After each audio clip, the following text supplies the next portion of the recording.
bubble. Masa tu tak pasti lagi siapa yang Hussein On nak terima. Jadi Syafi'i pun nak ni nak jadi TPM pun dia salah satu calon lah. Hussein On dulu dikenali sebagai golongan kanan dalam UMNO. Jadi tapi dia memilih seorang yang dianggap sebagai kiri, Mahdi kiri masa tu dalam spektrum tu. Mahdi dia anggap sebagai kiri. Walaupun semua ni kanan. Tapi dia dalam kanan kiri kerangka UMNO masa tu. Jadi golongan kiri golongan kanan sudah lawan lah golongan kiri. Jadi semasa penggunaan UMNO, kata Syafi'i suruh bangkitkan isu. Dia kata komunis sudah banyak menyusup dalam kerajaan. Dia tunjuklah kain sejadah. Dia kata ini kain sejadah buatan daripada Cina. Tengok dia nak pengaruh nak pengaruh komunis pengaruh kat Malaysia. Kaabah tu warna merah. Dia jadi isu lah. Tapi akhirnya Hussein On dia fikir kepentingan negara, dia pilih Mahdi. Tapi dia pilih je Mahdi, dia pilih Mahdi, golongan kanan membuat perancangan. Dia nak singkirkan semua golongan kiri dalam tu. Jadi yang jadi mangsa Sama Ismail, Taman Iman Ahmad Amin semua kena tangkap lah, bawa IC semua kan. Nak tunjukkan yang ni lah orang komunis dalam UMNO.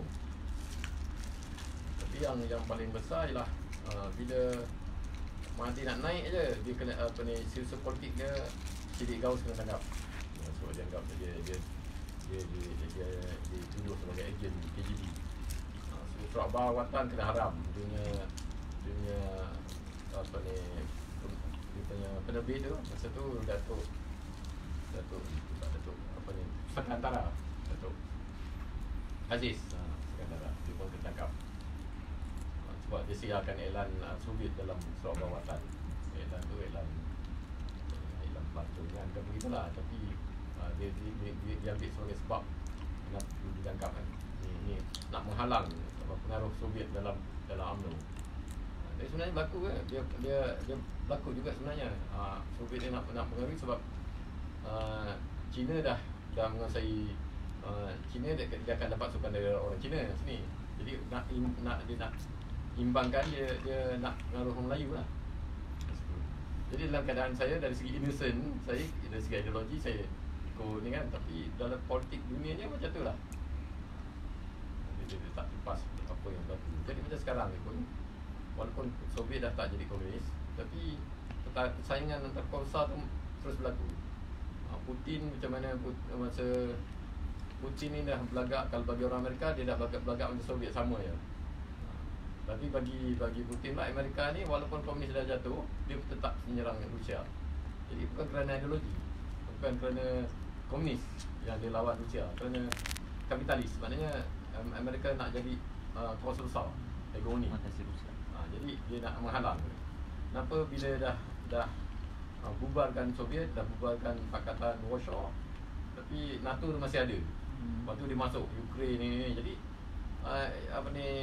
Putin kata ini Amerika tak habis ni. Itu yang dia lawan balik. Jadi walaupun Soviet sudah tumbang, bila Soviet tumbang, Rusia asing. Jadi dia tukarlah dia punya bendera, tukar logo, tukar, dah tak ada tukul paku tukul dia tukar semua. Lagu pun dia tukar. Tapi bila Putin naik, dia kembalikan lagu yang zaman komunis, tapi tukar seni kata dia lah, nasionalis, untuk nasionalis. Tapi tentera dia masih pakai tukul lagi, tukul dengan sabit. Jadi pertarungan ni terus berlaku dari segi global. Itu bukan soal, dan ini dari segi soal bukan soal ideologi dari segi komunis lawan kapitalis. Dia soal kapitalis tu yang nak menguasai dunia terus. Jadi macam Amerika tu dia nak kuasai terus, Rusia tu nak kontrol semua Rusia. Tapi sekarang dia terhad lah kerana Putin kan. Putin lawan. Sekarang medan dia kat Syria. Benda ni tak habis. Perang ideologi ni tak habis. Walaupun Soviet sudah tumbang. Tapi parti yang paling tersusun kat Soviet adalah parti komunis. Tapi dia orang komunis di sana, kalau saya ikut bacaan orang-orang kiri kat sana, kata ketua parti komunis sana sudah kena beli dengan Putin. Jadi dia sebab tu dia tak jadi ketua pun tak apa. Dia tak melawan Putin. Jadi tolakkan ni, kapitalis ni dia akan ideologi dia akan melayak, dia akan melawan lah. Dan perang ni tak habis. Dalam China pun sekarang berlaku macam tu juga. Hong Kong, di Latin Amerika, Chile, dia biasa tembung. Kapitalis, komunis, kapitalis, kiri, kanan, kiri. Dan dalam kanan tu bergaduh lah, sama sendiri biasa berlaku lah. Di kiri pun macam tu juga. Jadi macam mana kita nak faham keadaan tu, kita bukan saja faham tentang diri kita ialah macam yang tentang universiti kan. Kenapa orang pindah macam ni, kenapa nak chancellor buat macam ni, kenapa puteri pelajar macam ni. Kita kena pandang dia dari segi konteks ideologi. Kapitalis yang nak kontrol dunia, lepas tu pihak kiri yang nak melawan, nak menyimbangkan supaya kerakusan kapitalis jangan sampai lagi menyusahkan kita. Jadi temuannya kan susah. Bukanlah maknanya kita kapitalis tu tak ada perkara baik. Kapitalis tu dia dari segi kebebasan, dari segi motif keuntungan, dia menyemarakkan perniagaan. Kalau tak ada motif keuntungan tu, orang macam dululah Soviet kan, dia orang jadi malas. Dia tak ada sebab nak berniaga, tak ada kemajuan. Tapi kapitalis ini kalau dibiarkan tanpa halangan apa, dia akan jadi mangsa jadi raksasa yang memakan diri kita. Itu kesimpulan apa yang saya nak sampaikan dalam memoir saya ni lah. Imbangan tu kena ada, pemahaman kita tentang persekitaran kita.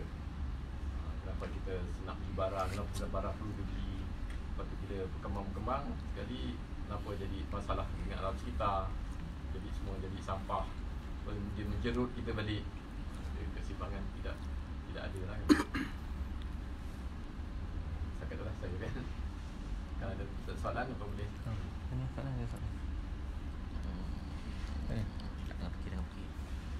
Soalan. Ada siapa nak tanya, boleh tanya soalan. Okey, macam saya nak tanya tadi, Pak Zain ni Pak Zain sosialis kan. Tapi kenapa Pak Zain boleh memilih sosialis, kenapa tak pilih komunis? Kalau lah komunis dan sosialis tu dua perkara yang berbeza lah, walaupun di sebelah kiri kan, tapi kenapa memilih sosialis berbanding komunis? Dia begini lah, dia kalau dari segi nilai kan, nilai tu memang komunis tu yang kira tulis lah, mana sama persamaan, kita dapat pendidikan percuma, kerja, semua dapat kerja, dapat pencen, dapat itu tulis lah. Tapi itu adil semua dia. Yang realiti dia, bila dia orang yang berjuang komunis ni, dia jadi kejam pula. Jadi kita tak mau kejam tu, kejaman dia. Kenapa orang jadi kejam? Itu kita kena bincang sore lain lah. Jadi sosialis ni adalah macam komunis yang berperi kemanusiaan. Kita tak naklah komunis yang Pol Pot, Kamboja yang tak ada perasaan apa kan. Dia penuh, dia kata nak buat dunia baru, bunuh orang nak buat dunia baru. Kejaman tu yang rosakkan tak berperi kemanusiaan kan. Jadi sosialis ni dia ada sosialis yang buruk ya, macam siapa ni, Syria ke Iraq ke, dia kata dia sosialis lah. Tapi dia ada sosialis. Skandinavia sosialis juga, demokrasi, ada raja, ada ni kan. Dia jadi sosialis yang kita boleh ideologi yang boleh kita selesa adalah sosialis. Komunis pun banyak dah gagal tempat ni. Kalau dari segi teori, bagi komunis pun dia tak kata masyarakat dia komunis, dia kata itu ideal kan, tak sampai. Yang sosialis ni ada transisi. Dia lepas revolusi, dia kata sebab tu nama dia Republik Sosialis, dia panggil dia Republik Komunis. Tak ada negara komunis yang cakap diri dia komunis. Dia kata Republik ni macam Korea, Republik Demokratik Rakyat Korea. Tapi dia bukan demokratik. dia pun menentukan republik daripada bapa, anak, cucu, Diktator. semua jadi macam raja. Kan? Jadi apa ni? Kadang-kadang manusia tu dia cakap apa dia perkataan yang digunakan tu adalah terbalik dengan apa yang sebenarnya dilakukan. Macam dalam sistem komunis, sistem kapitalis. Dia kata kita buat cukai, kita bagi kekayaan para orang kaya, bagi bantuan, perniagaan semua kan, supaya nanti dia tiris masuk ke bawah. Jadi orang yang susah dapat. Jadi katakan kerajaan bantu syarikat besar kan, supaya dapat projek besar, bagi dia cukai, potongan cukai semua. Jadi nanti dia kaya, dia akan bagi kerjaan pada ramai. Itu dia punya apa ni, idea dia lah. Tapi dari segi realiti dia tak ada, dia tak sampai ke bawah. Orang bawah susah juga. Yang makin yang dia dapat bantuan dari kerajaan, dia tambah senang.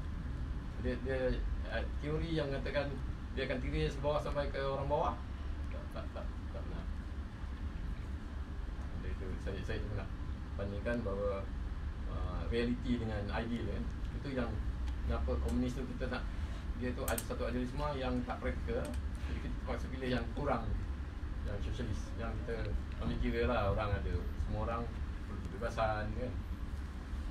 Ada kalau kongkongan tak ada kemanusiaan macam apa ni, ulur dekat Xinjiang kan. Dia kenapa dia tak boleh bagi ruang orang nak beragama apa semua kan. Dia dimasukkan ke sekolah apa ni, camp apa dia.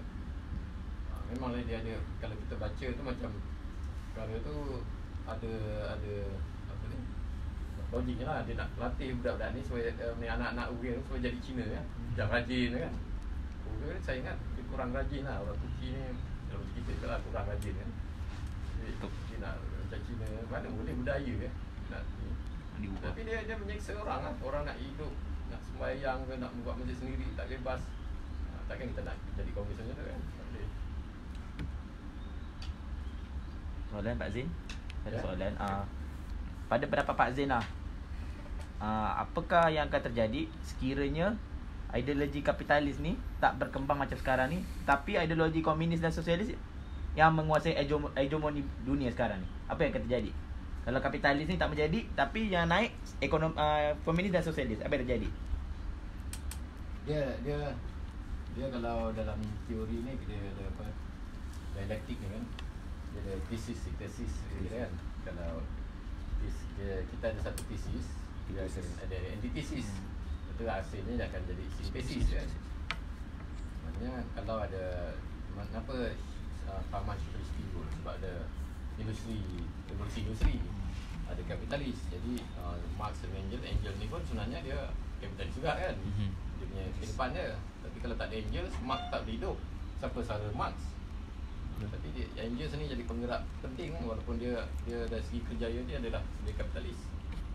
Jadi ada sintesis dia, antitesis dia, hasil dia sintesis yang sekarang antara pertarungan antara dua kan. Hasil dia sama ada sistem demokratik sosialis ke ataupun liberal, neoliberal gitulah. Siapa yang menang. Jadi katakanlah dalam sistem komunis tu, kita dulu ingat Komintern masa zaman Tan Melaka lagi kan. Komintern, komunis satu pergerakan kan? Kalau dia satu pergerakan, kalau dia satu je dari dulu, mungkin dia boleh menang kan. Kita bayangkan kan, dia boleh menang. Tapi benda tak berlaku. Belum menang lagi pun. Dia berlaku gerilya Soviet, dia berlaku apa ni, dia berlaku contradiction, apa ni, tentangan dalaman. Sebab ada benda yang tak kena lah. Jadi apa ni, Stalin gaduh dengan Trotsky, gitulah. Lenin dengan Bukhanin jadi anarkis tu. Komintern dia berpecah. Dia jalan sejarah dia tak boleh macam sama dia bergerak gitu, seperti laluan sungai gitu lah. Dia macam ada olak-olak jadi yang kita tak jangka kan. Jadi macam kita dulu pun tak jangka kenapa China boleh bergaduh dengan Rusia. Lepas tu baik dengan mereka. Lepas tu gaduh ini kan. Jadi sejarah macam tu kan. Okey. Tapi katakanlah berlaku juga kan. Berlaku juga dia kontrol apa ni, Soviet tu kalau dibiarkan kan, dia mungkin kalau kita tengok ada dua sisi lah, satu sisi positif, satu sisi negatif kan. Kalau sisi negatif kita lihat, dia tengok dia sebagai satu diktatoran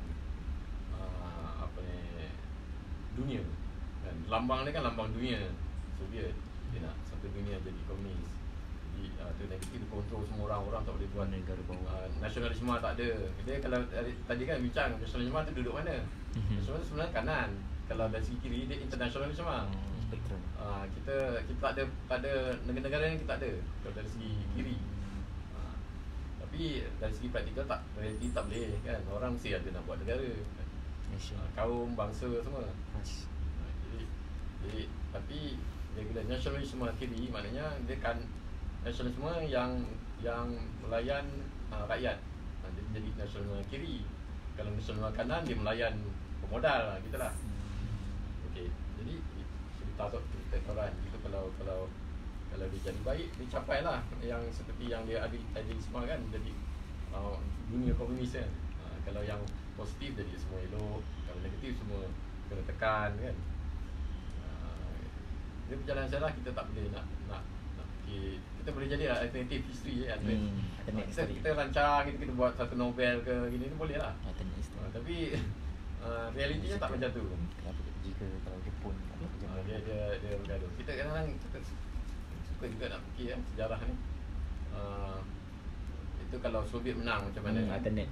Alternate. Ataupun Jepun menang, Jerman menang. Masa bayangkan masa tahun 80-an tu, 70-an tu, kita tak fikir yang Soviet boleh tumbang.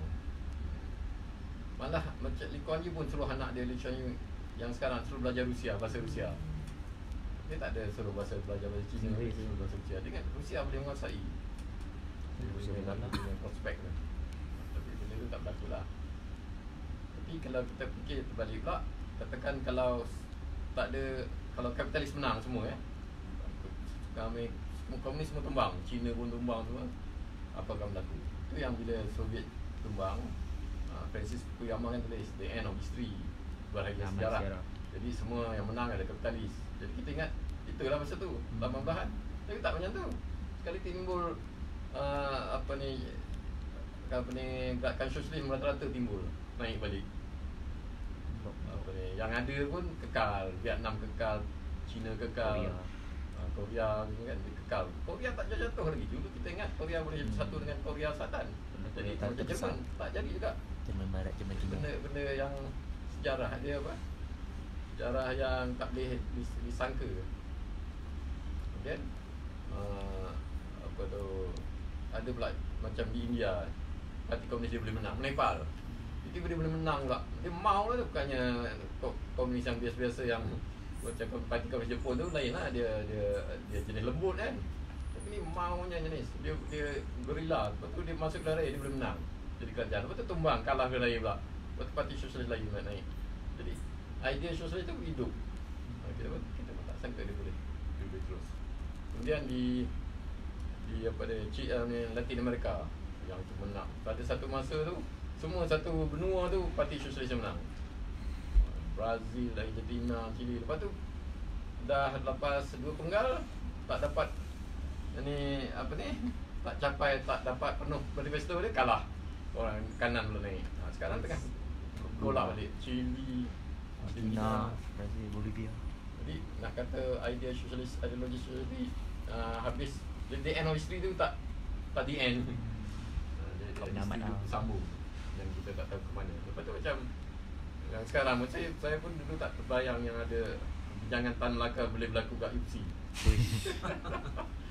Tan Melaka tu dah satu benda yang macam jauh dah. Yang saya dulu baca terjumpa gitu, lepas tu kita baca gitu kan.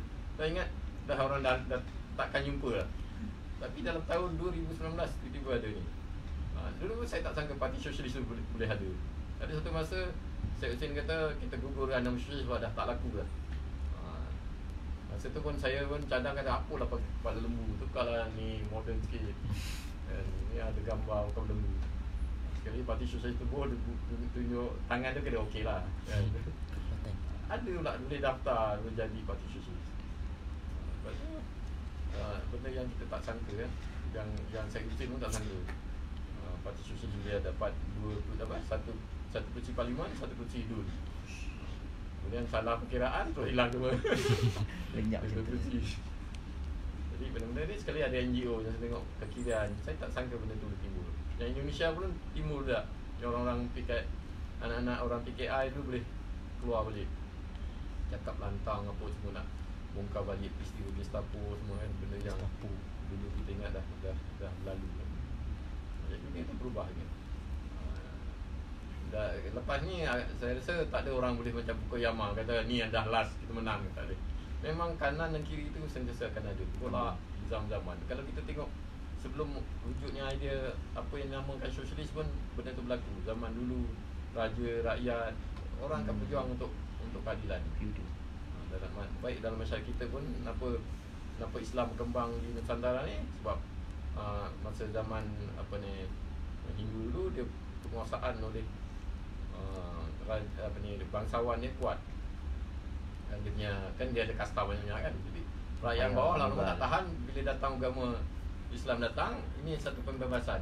Ini adalah satu gerakan kiri.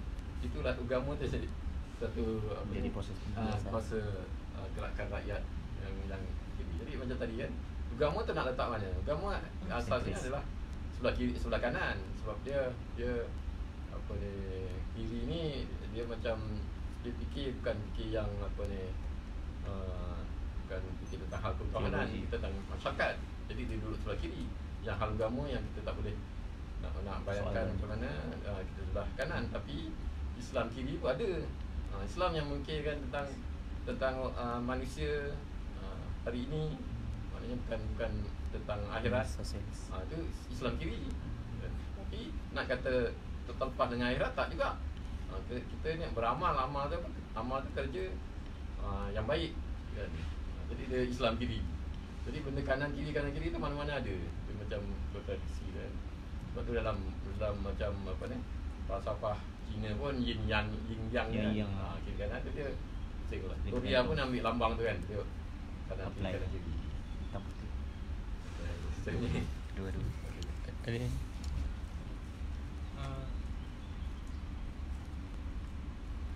Datuk Abdullah Ahmad kenal kan? Ya. Okay. Datuk Abdullah Ahmad ni kita boleh katakan sebagai orang kanan Tun Abdul Razak. Waktu Perang Dingin dahulu, Tun Abdul Razak suruh Datuk Abdullah Ahmad ni untuk mencari satu langkah daripada Malaysia ni jatuh kepada pihak Soviet, maksudnya komunis ni lah. Jadi kenapa kita lihat politik pada waktu itu, pemimpin Tun Abdul Razak pada waktu itu dia masih ingin mengekalkan konservatif, maksudnya dari segi politik tu dia tak nak terima ideologi maksudnya. Dia sehinggakan kalau dia takut bila China ni menguasai, Amerika jatuh, jadi nanti PKM akan merampas kuasa di kawasan Asia Tenggara ni. Jadi Tun Abdul Razak menyuruh Abdul Ahmad untuk membincangkan satu strategi hingga dia menubuhkan satu parti politik, Parti Komunis Malaysia, sebagai langkah untuk mengekalkan kuasa orang Melayu pada waktu itu. Maksudnya dari segi raja masih dipertahankan, agama Islam masih nombor satu di Malaysia. Kenapa dia tak terima dari segi ideologi, dia masih mengekalkan konservatif, aliran konservatif. Saya rasa Tun Razak ni asas dia adalah dia konservatif. Sebab tu dia boleh duduk dalam UMNO kan, di Timbalan Presiden UMNO. Tapi dalam pada itu pula pengaruh kiri dia ada pada dia. Maksudnya dia taklah macam Tengku.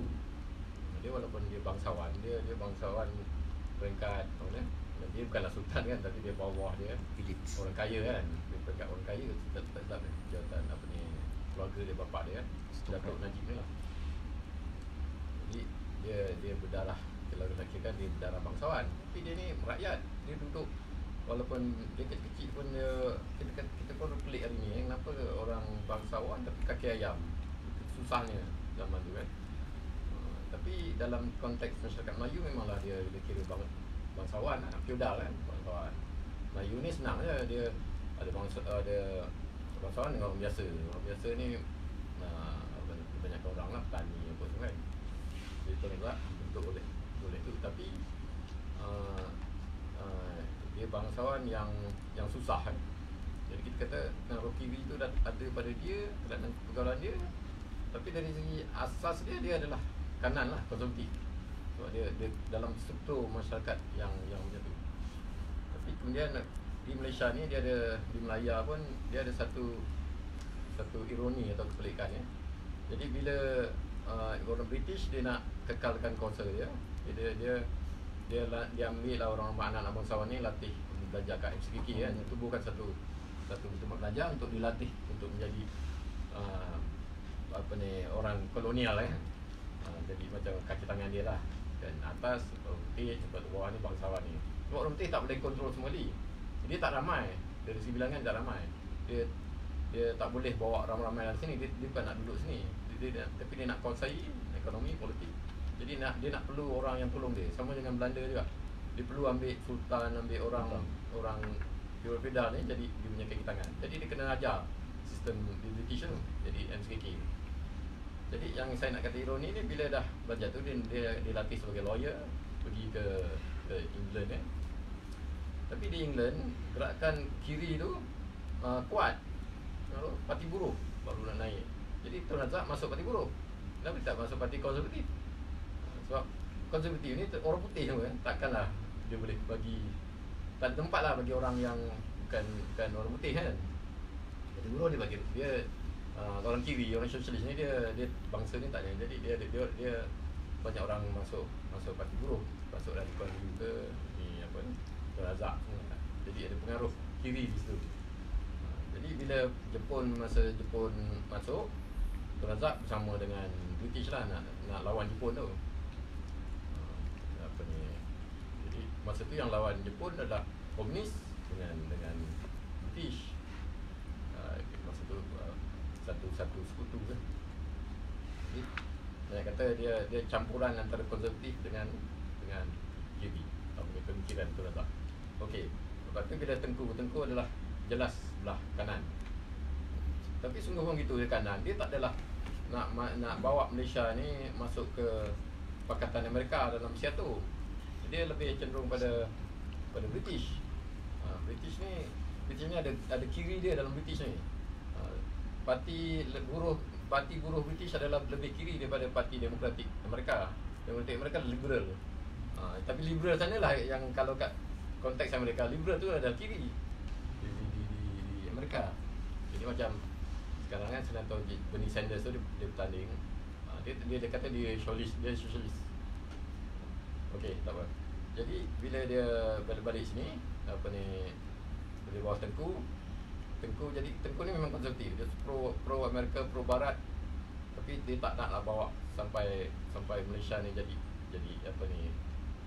sebagai Barat. Macam Thailand dah memang kena bawa Seattle tu NATO kan. NATO bagi untuk Asia Tenggara. Tengku masih kata kita perlu ada tengah-tengah. Tapi dalam dunia konteks, sebab tu bendera macam Amerika warna biru tu asalnya biru adalah biru Commonwealth, yang bendera Malaysia kita kan. Jadi bila kapal apa nak buat bendera Melaka tu, bila kapal apa nakkan warna hijau, tapi Tengku nak warna biru sebab Commonwealth, warna putih. Jadi bendera Melaka jadi warna biru, kapal apa pun merajuk. Itu cerita lain lah. Tapi maknanya saya nak cerita yang Tengku adalah kanan, tapi bila Tun Razak naik, dia lebih kiri, dia jadi kiri. Dia banyak benda-benda yang dibuat kiri. Saya cerita dalam buku tu banyaklah yang benda-benda Tun Razak buat yang kiri kan. Jadi pada zaman tu dari segi Daulah Ahmad, saya selalu jumpa dia, Daulah Ahmad ni. Tapi bagi tanggapan saya, Daulah Ahmad ni bukan orang kiri, tapi dia ditangkap atas tuduhan dia komunis. Tapi cara dia susah je nak kata dia tak kiri, tapi ada banyak benda-benda yang dia cakap, dia tulis, polisi yang dia jalankan tu macam mewakili kiri. Tapi jadi yang Ghazali Syafi'i bila dia tangkap Daulah Ahmad, Samad Ismail semua memang semua orang kiri-kiri je. Tapi di kalangan yang tangkap tu saya ingat Abdul Rahman ni yang paling kanan. Sebenarnya tu memanglah dia dulu dikenali SB pun kata dia orang komunis. Sama Imam Amin, Dollah Majid, Dollah Ahmad yang paling kanan. Saya jumpa dia saya rasa walaupun dia dari Kelantan, Kok Lanas, saya rasa dia ni lebih macam bangsawan daripada Tun Razak sendiri. Lebih kanan kan. Jadi dasar Tun Razak tu kalau keseluruhannya dia macam sayap kiri dalam BN gitu lah. Dia bagi ruang pada orang kiri dalam masa tu. Akibatnya gerakan kiri sendiri lumpuh lah sebab dia dah kena hijack. Orang-orang tu banyak hijack. Jadi dasar ekonomi baru semua tu idea dia orang kiri kan. Tapi idea tu jadi kauman, jadi macam kerdil lah, jadi terbantut, tak sampai pada. Sedangkan macam dasar ekonomi baru tu menyusun semula masyarakat itu kiri tu dan membasmi kejiran kiri lah. Tapi bila pelaksanaannya kita tahulah jadi macam-macam kan, tak sekemas apa yang asal dia. Jadi soalan tadi kenapa apa dah? Kanan ni kan. Apa dah? Dengan seperti dia masih mengekalkan raja, lepas tu agama Islam. Tak, itu yang saya jawab tadi kot. Maknanya kerana sifat kita Melayu dan dia Tun Razak sendiri, saya rasa asas dia adalah konservatif. Dia akan kekalkan laju semua. Tapi masyarakat Melayu memang macam tu. Dia memang ni dari awal masa yang Ahmad Mursamam cerita tu, masa kat tu dia kata hubungan PKMM dengan raja tak baik sebab dia pertama kali jadi jumpa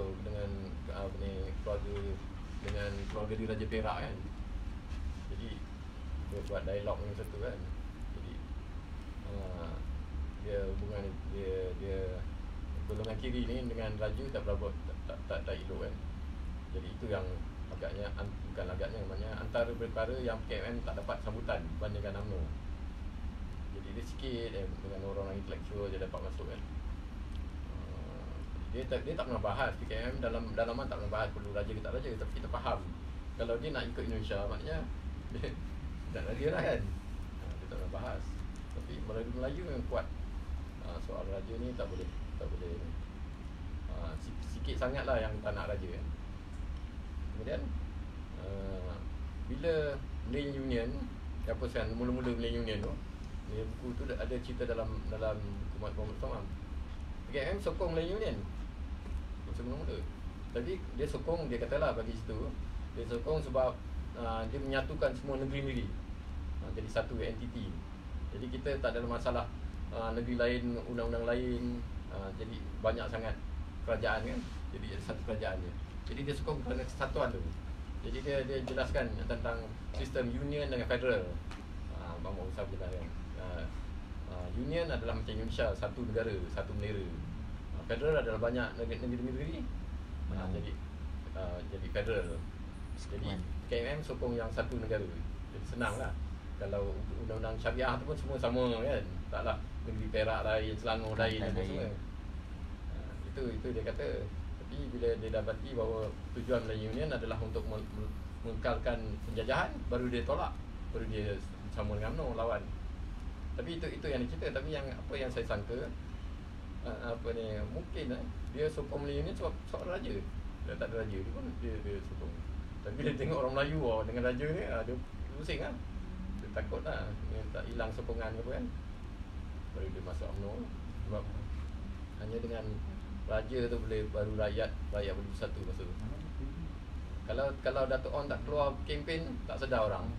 Raja dia dah tak ada lah. Dia lambat sampai maklumat dia. Jadi perjalanan sejarah kita berubah lah.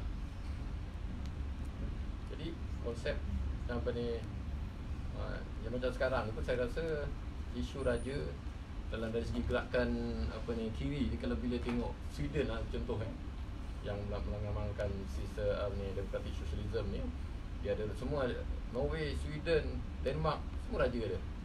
Tapi dia boleh banyak benda yang dia boleh datang kebajikan berakyat. Lepas tu raja di Belanda naik basikal apa semua kan.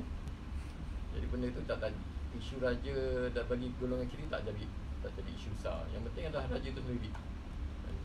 Kadang-kadang presiden lagi teruk perangai kan. Walaupun dia presiden macam kata Korea Utara, nama dia presiden, tapi bapa cucu anak kan keturunan, lepas ni mesti anak dia. Jadi konsep republik dengan sistem raja tu apa yang beza dia? Adakah kerana keadilan ataupun hanya kerana kita nak hilangkan keturunan ketua negara yang versi turun-temurun. Jadi kalau raja itu boleh datang kestabilan, datang kebaikan, okey lah. Apa yang perlu nak ubah kan. Tapi tentulah kita tak nak lah yang macam yang dari segi Melayu pun raja disembah kan, raja adil disembah kan. Jadi benda-benda tu dah kita dalam pahaman budaya kita pun kita dah hang jebat, bukanlah hang tuah saja. Dia pahaman budaya Melayu kita pun dah ada perkara ini nak mengimbangkan antara raja dan rakyat. Macam mana janji raja yang raja dari Bukit Celuntang apa tu kan, Demang Lebar Daun, ikrar antara rakyat dengan raja tu dengan Sangsa Purba.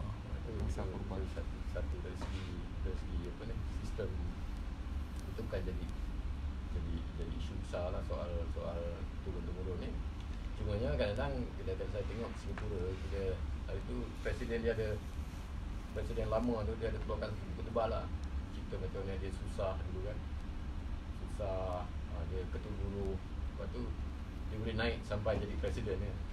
Maknanya kalau macam di India pun ada orang Islam jadi presiden, ada saintis jadi presiden kan. Jadi ketua negara tu boleh siapa-siapa dalam rakyat tu boleh jadi ketua negara. Jadi dia boleh menghargai kalau orang ni dah sebesar dia boleh jadi presiden kan. Tapi kalau raja tak boleh buat, kita kena ambil je lah kan. Jadi itu dia yang dari segi dan tapi sistem politik apa ni akhirnya tengok hasil lah. Kalau hasil dia macam itu yang Deng Xiaoping kata, kucing tak kira lah kucing tu hitam atau putih kan, black and white, asal dia boleh tangkap tikus, dia bagi perumahan. Bila dia nak tukar sistem antara dari Mao ke Deng, tapi ternyata Deng tu lebih hasilnya macam sekarang lah kan. Ternyata dia lebih kesan lah bandingkan Mao dulu dah terkorban banyak orang uluran kan. Saya sampai kot kenapa penazak ni. Bila Pak Zee cakap pasal Mao, kemudian tadi ada sebut juga tentang Putin tadi dan banyak lagi lah. Jadi pasal agama juga kan, dia macam kita tengok akhirnya teori ni dia akhirnya tunduk pada praktik je. Macam yelah macam golongan Marxis yang ateis dengan golongan yang Islamis, yang sosialis ni selalu bertengkar isu ni dialektika tak dialektika kan. Tapi akhirnya dalam bab contohnya geopolitik, kita boleh tengok Fidel Castro jalan dengan pemimpin Syiah anti-imperialis. Maksudnya walaupun worldview berlainan boleh. Dia macam contoh lain, macam Gaddafi, dia tak melalui parti semua, dia buat kudeta, buat sosialis. Dia tak ada melalui dialektika agama. Okey, lepas tu pula Muslim golongan kiri yang ni dia cakap agama candu tapi tiba-tiba wujud liberation teologi praktis. Dia macam teori ni selalu macam dia mempersulit lagi. Tapi bila tiba-tiba boleh raja, yang penting buat raja, nak basikal, tak apalah, kita boleh damai. Dan Xiaoping cakap tak kisah kucing mana, yang penting tangkap tikus, tak nak mau-mau lagi. Maknanya teori akhirnya dia akan tunduk pada praktik kan. Yang penting kau buat kan, walaupun kau tak ikut pun teori dalam buku ni. Macam mana Pak Zee tengok? Ada benarnya itu. Begini, macam negara komunis pertama yang istiadat dia negara ateis, Albania, negara Islam kan. Negara komunis lain tak istiadat lah kan. Agama dia kata bukan hal negara, dia masing-masing. Tapi Albania kata ni negara, agama rasmi negara adalah ateis. Agama apa ni religion macam mana lah, dia punya perlembagaan dia yang asal dia. etis. Kemudian siapa ni, Cuba pun cakap itu. Kemudian Fidel Castro adalah etis. Tapi pemahaman lain dibenarkan macam itulah. Tapi yang negara adalah etis. Tapi kemudian dia ubah. Ada berapa tahun, lepas 10 tahun dia ubah pada ni. Dia buang lah. Dia boleh ni. Sebab Cuba ni dia punya masyarakat Katolik dia kuat. Agama dia kuat. Tapi dia komunis. Dia Castro cakap lah macam mana, dia orang tak kisah, dia ikut Castro. Tapi dia pergilah gereja. Castro dia tak pergi gereja lah, tapi dia tak tindas dari segi agama. Islam pun ada kat Cuba. Ada orang sembah Islam, dia buat Islam. Kemudian perbanding dengan Korea Utara, okey, dia kata dia etis. Tapi kalau kita tengok dia punya berbicara dia sembah dia punya Kim Il Sung tu, patung tu, macam agama. Lepas tu dengan dia kata duduk kat gunung, sekarang apa ni, roh-roh mana pula dia etis, ada roh pula. Di apa ni, kat Kayangan dia ada gunung, nama gunung dia lah kat Korea Utara tu, dengan lagu dia macam lagu Buddha kan, tapi dia etis. Orang sembah macam-macam ni, macam apa ni, macam dewa pula Kim Il Sung tu. Kita pelik manusia macam tu kan. Kemudian saya kalau dari segi apa ni, teori apa ni, komunis tu, perlembagaan komunis, negara-negara komunis yang saya tengok kan, yang paling saya macam tulen lah sebenarnya yang Kamboja tu, Pol Pot mula-mula dulu, dia hapuskan duit, dia hapuskan, dia kata tak ada bandar, semua kampung semua duduk sama-sama kan. Dalam manifesto komunis kan dia sebut menyamakan bandar dan kampung, tak ada perbezaan. Sebab perbezaan jurang antara miskin kaya ni adalah kampung dan bandar kan. Jadi gitu, hapuskan. Jadi orang semua kosongkan bandar Phnom Penh, pergi ke kampung kan. Jadi kita tengok ni macam tulen lah kan. Lepas tu yang penting kita dapat makan cukup. Semua kerja kat Pendang apa ni kan. Dengan lagu semua. Tapi dia punya kejam je kan. Dahsyat. Sampai orang komunis lain pun rasa macam itu. Tak larat nak ngaku komunis. Macam dia punya kejam je kan. Dia katuk orang apa ni kan. Dia rakyat dia sendiri kan. Dia buang siapa yang pakai spek kena terbunuh. Sebab intelektual kan. Dia kata dalam komunis dia tak ada intelektual. Jadi benar kejam. Apa ni, si komunis original. Tapi apa ni, dia punya memang kita kata duit kita kan, nilai setiap duit ni adalah dalam tu ada kapitalis kan. Riba semualah kan. Sebab dia Amerika nak kaya dia cetak je kan. Jadi kita kata dia memang alangkah pertama dia menghapuskan duit. Jadi supaya semua orang dapat makanan sama, kerja sama kan. Itu komunis lah yang tulis. Tapi hasil dia dahsyat kan, yang kita tak boleh bayangkan. Macam Gaddafi kata negara bendera ni macam dulu ada satu masa tu orang kita ni menghormat bendera kan, tabik semua kan. Ada orang Islam kata tabik ni adalah separuh takbiratul ihram kan. Kita hormat bendera tu macam tu sekali kan. Jadi Gaddafi kata kita tak perlu letak lambang apa-apa kat bendera, bintang ke apa semua. Ini macam berhala lah, kita menyembah. Sebab tu bendera warna hijau kan. Tapi itu memanglah dari segi kita apa ni, dari segi simbol apa semua kan. Tapi dari segi amalan yang akhirnya penting adalah kesan apa yang kita amalkan, kita bagi kat rakyat ke apa kan. Macam sekarang ni, macam Libya tu, orang dulu marah kan, apa ni, Gaddafi tu dia mengkongkong orang apa tu kan. Yalah, sosialis kan. Tapi bila sekarang ni, walaupun demokrasi, kita tengok lebih baik dulu. Dari segi hasil dia lebih baik, lebih baik tak jatuhkan dulu. Saya ni macam, saya lah dari segi demokrat, saya macam sokong lah orang kita nak bebas semua kan, raya kan. Jadi bila Arab Spring tu, okey lah, Rusia, Mesir, Libya. Tapi hasil dia Syria, hasil dia lebih teruk. Segala pengorbanan semua jadi macam apa, sia-sia.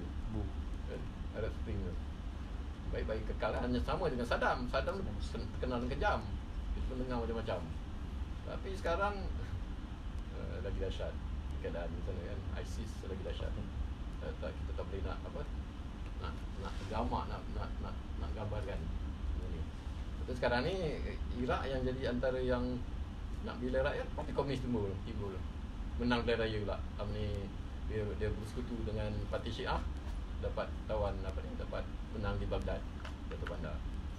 Jadi kadang-kadang benda-benda macam ni memang kita dari segi ideological kita kena faham keadaan ni, tapi akhirnya apa kesan dia pada Malaysia dan rakyat lah. Dia tak sesimpel lah. Dulu kita pandang dunia simple, tak merah biru kan. Kiri kanan tapi tak tu. Pandangan ada sebelah sini ada sebelah tu. Tapi kita tengok macam mana amalan negara-negara di Latin Amerika pun masing-masing lain-lain kan. Macam Venezuela takkan kita nak contoh.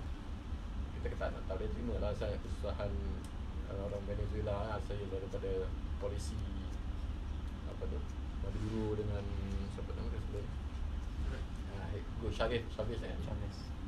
Tapi pada waktu yang sama kita terima lah yang lain-lain tu macam di Chile dulu, Brazil, Argentina.